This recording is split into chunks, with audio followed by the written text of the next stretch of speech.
Imagine walking into a courtroom dressed in a simple gray sweatshirt, completely unnoticed, only to shake up the entire system. Catherine Sullivan did just that, challenging the powerful Judge Montgomery, whose courtroom had long been a playground for the elite. What happens when a humble observer decides to stand up for justice? Catherine's undercover mission revealed shocking truths, but her bold move didn't stop there. In a stunning twist, she claimed the seat she was meant to fill all along. How did this unassuming woman turn the tables and change the course of justice forever? Watch till the end to find out. Imagine walking into a courtroom dressed in a simple gray sweatshirt, completely unnoticed, only to shake up the entire system. Catherine Sullivan did just that, challenging the powerful Judge Montgomery, whose courtroom had long been a playground for the elite.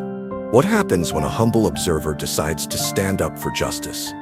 Catherine's undercover mission revealed shocking truths, but her bold move didn't stop there. In a stunning twist, she claimed the seat she was meant to fill all along. How did this unassuming woman turn the tables and change the course of justice forever? Watch till the end to find out. Can you imagine the nerve of it? A woman, seemingly ordinary, dressed in a plain gray sweatshirt, standing tall in a courtroom buzzing with mockery, only to turn the tables and shock them all as the new judge, Catherine Sullivan. Oh, how she held her ground despite their sneers. Judge Montgomery, with his silver hair and booming laugh, led the courtroom in ridiculing her casual clothes and bold questions. Little did they know, that faded sweatshirt hid the fierce woman destined to don their sacred robes. That morning, Catherine Sullivan, at 45, stood before her mirror, deliberately choosing her disguise. A soft gray sweatshirt over a simple black t-shirt, worn jeans hugging her legs, and comfy sneakers. 2 decades she'd fought her way up the legal ladder, from a scrappy public defender to a revered district judge. But today called for something different. No tailored suits, no polished judicial air. She tucked a stray strand of brown hair behind her ear, staring at a reflection that screamed nobody special. And that was the plan. Her formal headshot, pinned to her recent appointment letter, was a world apart from this unassuming figure. 1 week, she whispered, smoothing her sweatshirt, her heart racing. Just 1 week, until she'd claim her place on the bench at the county courthouse, replacing the retiring Judge Montgomery. That courthouse, notorious for its cold dismissal of everyday folks, where those without fancy lawyers faced harsher fates. Could she change it? Catherine's career was built on fairness, on holding the system accountable. When Chief Justice Abrams offered her this role, she didn't just say yes. She demanded a chance to see the courtroom's true colors. "You want to do what?" Abrams had gasped, her eyebrows shooting up. "I need to see how they treat people when no one important is watching," Catherine insisted, her voice steady. "No special treatment, no acting for the big shots. I want the raw truth." Abrams, though hesitant, gave in. "Your official introduction is next Monday," she said. "Until then, you're a ghost." Oh, how Catherine relished the challenge. She glanced at her watch. 10 a.m. was nearing for the Richardson case. A simple hearing dragged out over 3 agonizing years. The case file screamed injustice. Constant delays when the Richardsons' court-appointed lawyer asked for time, yet the slick Carson and Mitchell counsel got every request fast-tracked. Grabbing her worn leather bag, she slipped in her credentials and appointment letter, just in case. But reveal herself today? No way. This was a stealth mission, pure reconnaissance. Her heart pounded. Would she see what she feared? Driving to the courthouse, Catherine parked in the public lot, shunning the reserved judicial spots. As she stepped through the grand entrance, she melted into the crowd. Worried families, fidgeting defendants, curious spectators. Not a single head turned her way as she breezed through security. Following faded signs, she reached Courtroom 3, its towering wooden doors looming like a warning. She'd seen it too often. The very design of justice could crush the spirit of those it should protect. Slipping inside, she claimed a back row seat, her eyes sharp, her pulse quickening. What would she uncover? The courtroom hummed with activity lawyers in crisp suits strutted about. Clerks shuffled papers, and the court reporter set up her station. The Richardson family huddled together, mother and father flanking their daughter Emma, whose college dreams had been shattered by alleged financial advisor fraud. Catherine's stomach twisted as she watched the bailiff joke with the defense attorney, barely sparing the Richardsons a glance.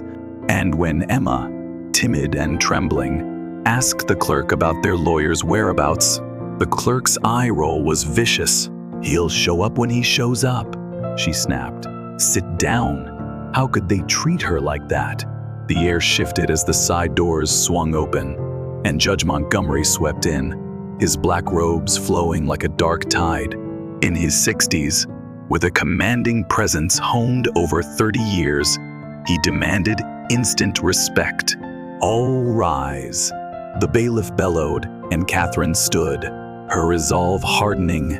Today, she wasn't Judge Sullivan. She was just another face in a system that too often ignored the vulnerable. Could she stay silent? The hearing kicked off with cold formalities.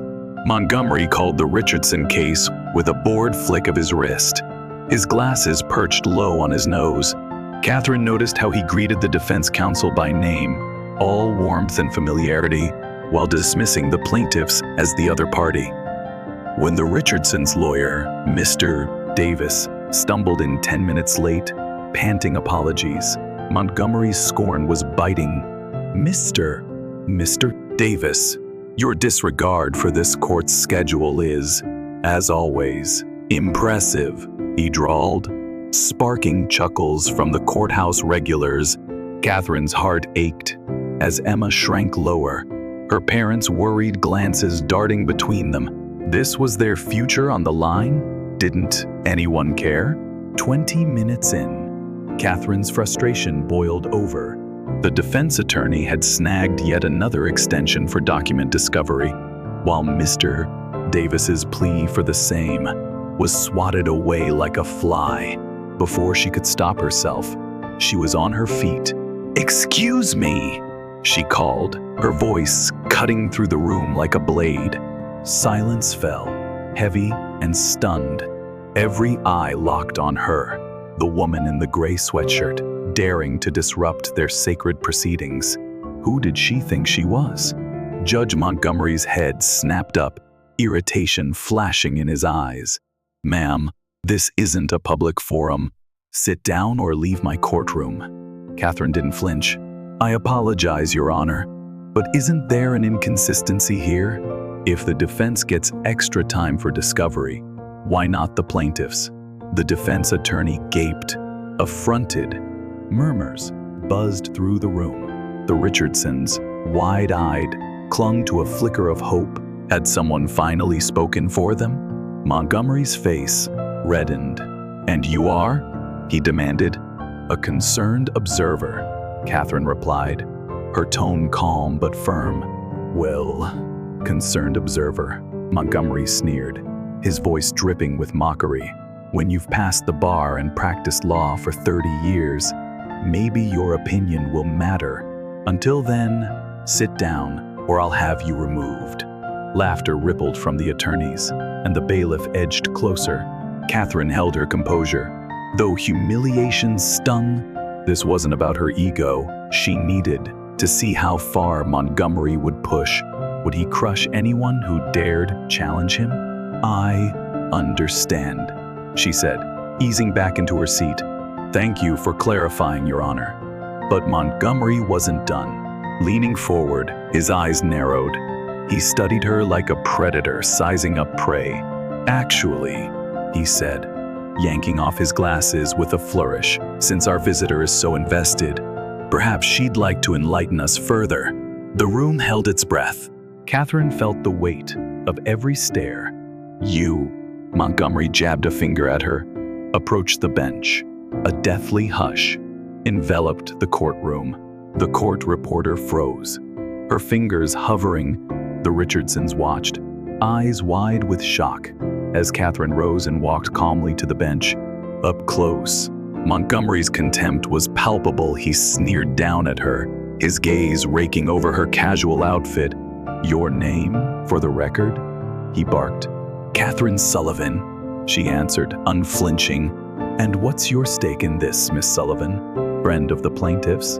Family? Maybe. I'm an observer with an interest in judicial procedure," Catherine said coolly.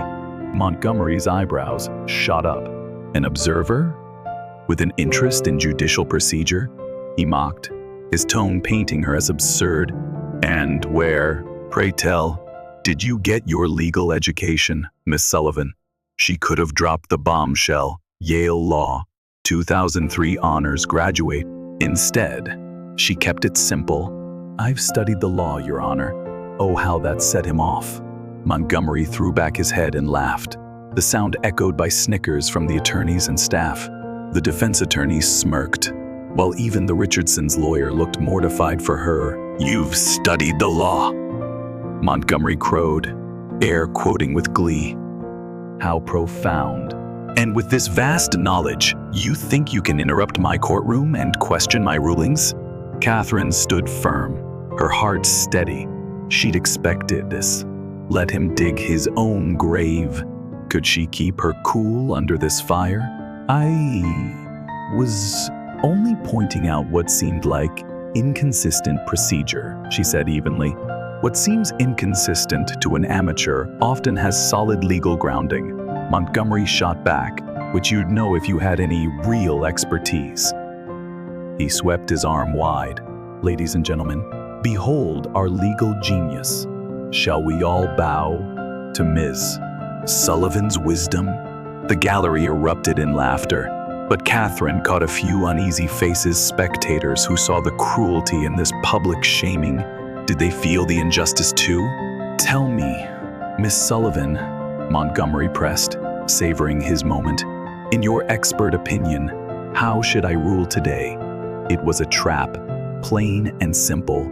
Answer, and she'd overstep, stay silent, and he'd proclaim her irrelevant. "I wouldn't presume to dictate your ruling, Your Honor," she said carefully. "I was just advocating for fair procedure." "Advocating?" Montgomery's voice spiked. "You have no right to advocate anything here. This isn't some online chat where every nobody gets a say." His face hardened. "This is a court of law, Miss Sullivan, built on centuries of rules and expertise. Your sweatshirt and good intentions don't qualify you to challenge me."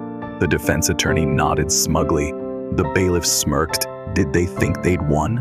"Next time you feel like playing lawyer," Montgomery went on, "try showing up with proper attire and credentials, or at least some basic courtroom manners." He waved her off. "Back to your seat. Disrupt again, and you're out." "Clear, crystal clear, Your Honor," Catherine replied, her voice steady despite the sting. As she walked back, she caught Emma Richardson's defeated gaze. Did this confirm the girl's worst fears, that justice wasn't for people like her? Catherine's resolve hardened. She wasn't done yet, not by a long shot. Oh, the audacity. Judge Montgomery leaned back in his chair, his laughter booming through the courtroom, echoed by snickers from attorneys and staff who knew his temper all too well. The defense attorney's smirk was shameless, while the Richardsons' lawyer, poor soul, looked mortified for Catherine. "You've studied the law," Montgomery mocked, wiggling his fingers in air quotes. "How enlightening. So, Miss Sullivan, you think your little study session qualifies you to barge into my courtroom and challenge my rulings? Can you believe the nerve of this man?" Catherine, though, stood like a rock, her composure unshaken. "I was just pointing out what seemed like an inconsistent procedure," she said, her voice steady as steel. Montgomery wasn't having it. "What looks inconsistent to an amateur?" he snapped. often has a rock-solid legal basis, something you'd grasp if you had a shred of real expertise. He flung his arms wide, playing to the crowd. Ladies and gentlemen, we have a legal prodigy among us. Should we all just bow to Miss Sullivan's wisdom? The gallery erupted in laughter, but Catherine caught the uneasy glances of a few spectators.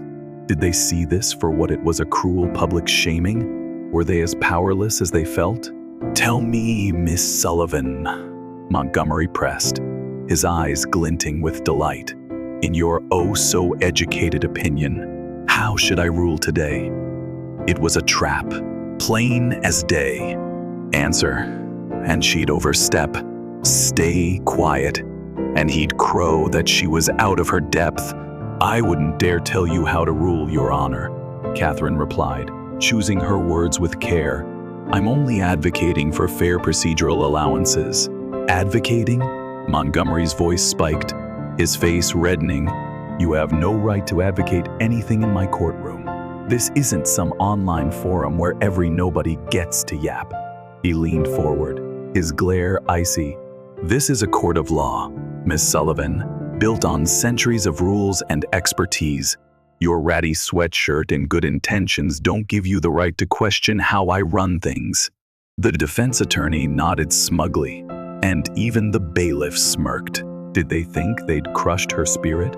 "Maybe next time you feel like playing lawyer," Montgomery sneered.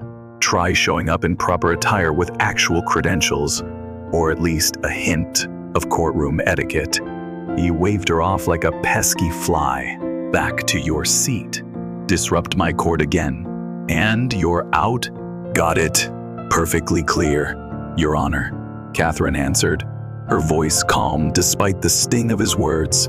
As she turned, her eyes met Emma Richardson's. The young woman's face crumpled, as if Catherine's humiliation confirmed her worst fears. Justice wasn't for folks like them. Oh, how that look pierced Catherine's heart. She'd seen enough, but was she really done? Catherine returned to her seat, her dignity intact. Despite the public roasting, the courtroom buzzed back to life. But something had shifted. Curious glances darted her way. Courthouse regulars whispered, their heads tilted. Montgomery ruled as expected, favoring the defense's motion while dismissing the Richardsons' plea. Catherine scribbled furiously in a small notebook, jotting down times, statements, rulings, every detail that screamed bias. Was she building a case against this courtroom's injustice? During a brief recess, a court clerk, Martha Jenkins, stared at Catherine with unnerving intensity, her head cocked, as if puzzling out a mystery. Catherine kept her face neutral, but her heart skipped. Martha must have seen the judicial newsletter announcing her appointment. The defense attorneys sidled up to Montgomery at the bench, their cozy chat and shared chuckles, with sly glances at the Richardsons, only deepened Catherine's suspicions. Was this the old boys' club she'd feared? When court resumed, Montgomery seemed off, his eyes flicking toward Catherine. Had Martha whispered something? Or was Catherine's calm defiance rattling him? "Your Honor," the defense attorney purred. "Given today's events, we propose a settlement conference to wrap this up." Montgomery nodded, all too pleased. "A sensible idea.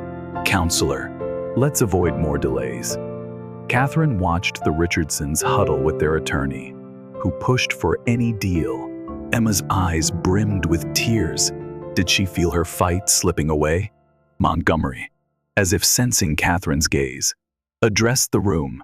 "Let me remind all observers," he said, his eyes boring into hers. "Settlement talks are confidential.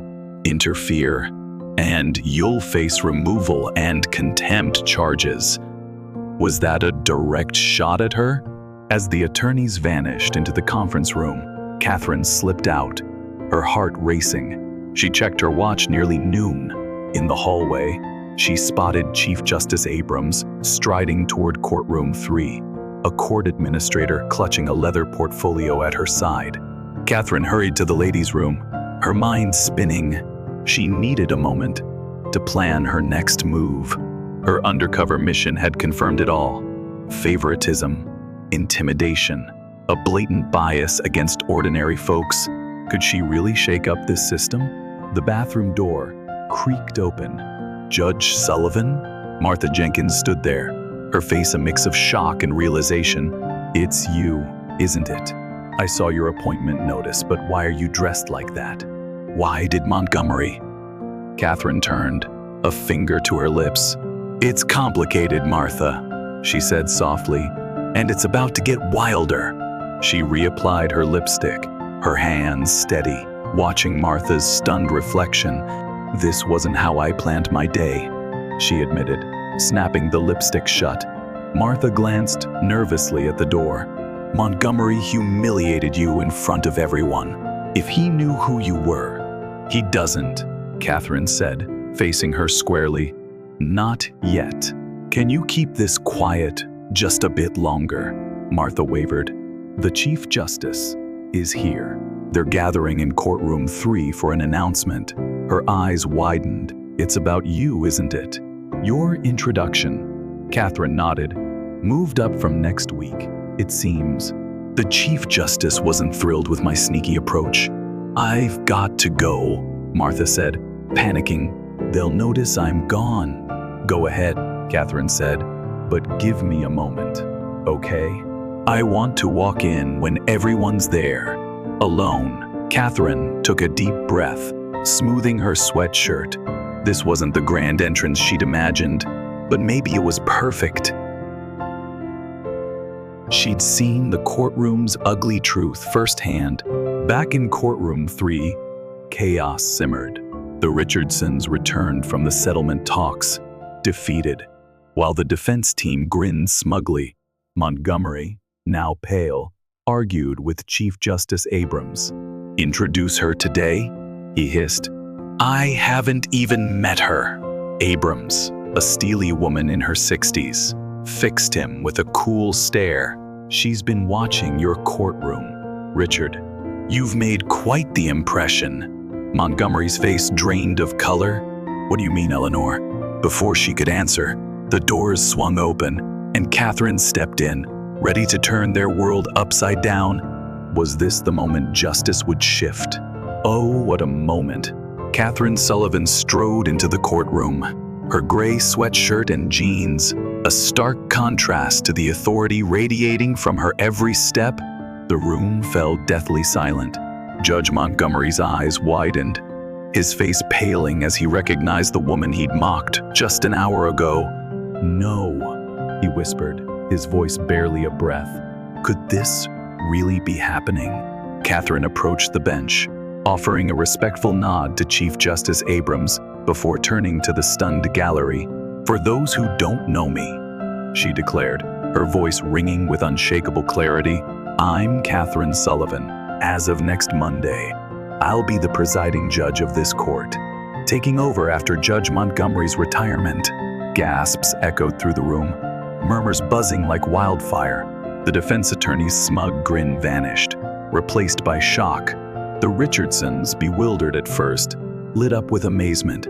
Was this their champion? I must thank Judge Montgomery for today's eye-opening display of his courtroom ways, Catherine continued, locking eyes with him. It's been truly enlightening. Montgomery's jaw twitched, his once towering confidence crumbling. Chief Justice Abrams stepped forward, her gaze sharp.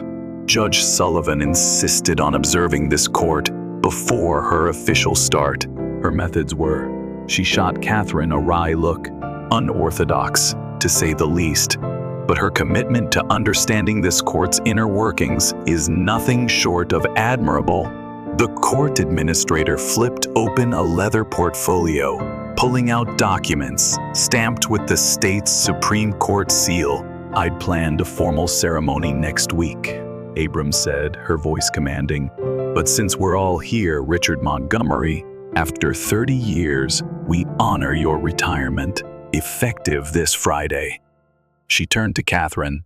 Catherine Sullivan, the governor has confirmed your appointment to this bench with full duties starting Monday morning. Catherine accepted the papers with a solemn nod, her heart pounding.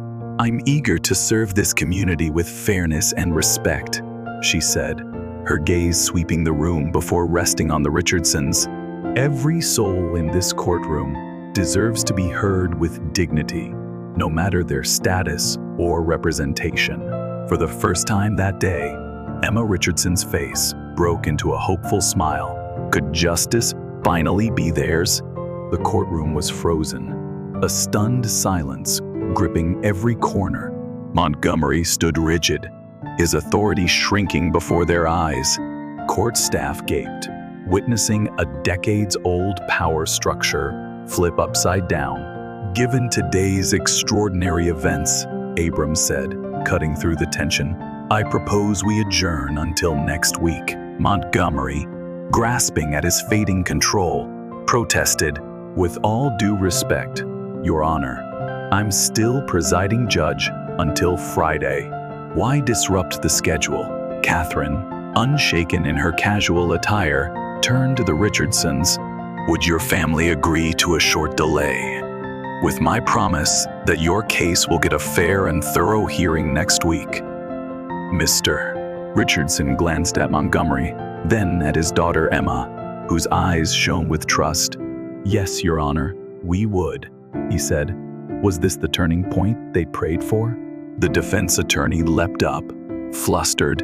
Your Honor, Chief Justice, this is outrageous. We were about to settle. Catherine's voice cut through, calm but firm. A settlement born of pressure and unequal representation isn't justice. Montgomery's face reddened. In 30 years, I've never run an unfair proceeding, he barked. The room held its breath. Had anyone ever challenged him so directly? Abrams raised a hand, her authority absolute. This isn't the place for this debate. Court is adjourned until Monday, when Judge Sullivan takes the bench. As people gathered their things, Catherine approached the Richardsons, her voice soft but resolute. I want you to know your case will get the attention it deserves, she assured them. Equal time, equal weight for your concerns. Emma's eyes welled up, tears of relief spilling over. Thank you, she choked out. We fought so long, and no one listened. Catherine nodded, her heart swelling. That changes now. Across the room, Martha Jenkins was already prying Montgomery's nameplate from the bench, her hands trembling. Staff averted their eyes as Montgomery stormed toward his chambers, his planned farewell party now a painful afterthought. The defense attorney sidled up to Catherine, his tone cautious. Judge Sullivan, I was just zealously defending my client's interests. Catherine met his gaze, unflinching. Of course, counselor, and I expect you'll keep doing so, but within the bounds of fair procedure and respect for all. His forced smile wavered. Absolutely, Your Honor, he muttered.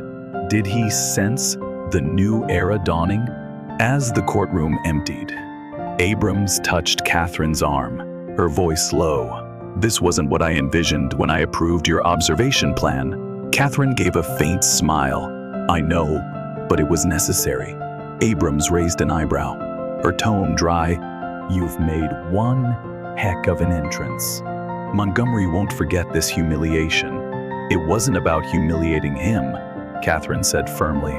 It was about uncovering the truth of how justice works here. Abrams studied her, a spark of respect in her eyes. Well, Judge Sullivan, you've got your work cut out for you. Catherine scanned the room, her courtroom. Come Monday. Yes, she agreed. And I'm ready. Monday morning dawned crisp and bright. Catherine Sullivan stood before her mirror, adjusting her black judicial robe, the weight of responsibility settling like a familiar friend. The weekend news had exploded with her dramatic courtroom reveal. Legal blogs buzzing with debates, some slammed her tactics, others cheered her bold transparency. The judicial world was alight with her story. As she entered the courthouse, the shift was palpable. Gone was Friday's anonymity. Court officers nodded with deference. Attorneys paused to offer greetings. Even the security guard stood taller. She lingered at Courtroom 33's doorway, her name now gleaming on the judge's entrance. Was this really her moment? The courtroom was packed, the air electric. The Richardsons sat up front, their faces bright with hope. The defense attorney, more subdued, chatted quietly with colleagues. Martha Jenkins approached, handing over a thick folder. "Your first day's docket, Judge Sullivan, and these are for you," she said, pointing to a small bouquet on the bench. A card from the staff tucked beside it. "Thank you, Martha," Catherine said, her voice warm. At exactly 9:00 a.m., she swept in. "All rise," the bailiff called, and the room stood as one. Taking her place at the bench, she surveyed the crowd: attorneys, plaintiffs, families, observers, all deserving fairness. "Be seated," she said. "Before we start, let me set the tone for this court." She leaned forward, her voice resolute. "Here, everyone will be heard. Everyone will be treated with dignity. Justice demands nothing less." Opening the first file, she announced, "Richardson versus Carson Financial Advisors. Are both parties ready?" And so began a new chapter of justice. If this story stirred your soul, remember, true dignity lies not in titles, but in how we uplift those with less power. Have you ever seen someone judged unfairly by their looks?